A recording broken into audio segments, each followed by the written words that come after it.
அப்பொழுது பேதுரு, சேவல் கூவுகிறதற்கு முன்னே நீ என்னை 3 தரம் மறுதலிப்பாய் என்று இயேசு தன்னிடம் சொன்ன வசனத்தை இது பேதுருட்ட உள்ள ஒரு விசேஷித்த ஒரு குணம். ஆமென். ஹல்லேலூயா, ஹல்லேலூயா. உலக மனுஷனுக்கு பயந்து, உலக சகோதரருக்கு பயந்து, உலக பெற்றோருக்கு பயந்து, ஆண்டவருடைய சாயலில்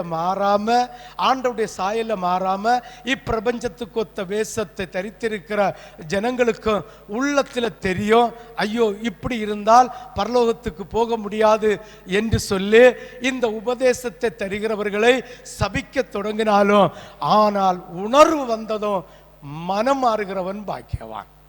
ஆமென். இது சொன்ன உடனே சேவல், கர்த்தர் சொன்ன அடையாளம் நடந்த உடனே அவனுக்கு இருதயத்தில் ஐயோ தேவன் சொன்னார் என்று உணர்வு வந்தது. உணர்வு வந்தோடனே மனம் கசந்து அழுதானா.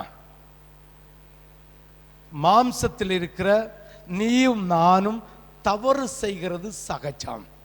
ஆனால் தவறை ஆண்டவருடைய தேவனுடைய பிள்ளைகள் மூலமா, வசனத்தின் மூலமா சுட்டி காட்டும் போது இருமா படைந்து இருதயத்தை கடினப்படுத்தாமல் மனம் கசந்து அழுதால் கர்த்தராகிய தேவன் இன்று அதே பேதுருக்கு கொடுத்த வரத்தை கொண்டு இன்று அவன் சரீரத்தில் இருக்கிற வியாதியை தொட்டு குணப்படுத்த வல்லவராயிருக்கிறார்.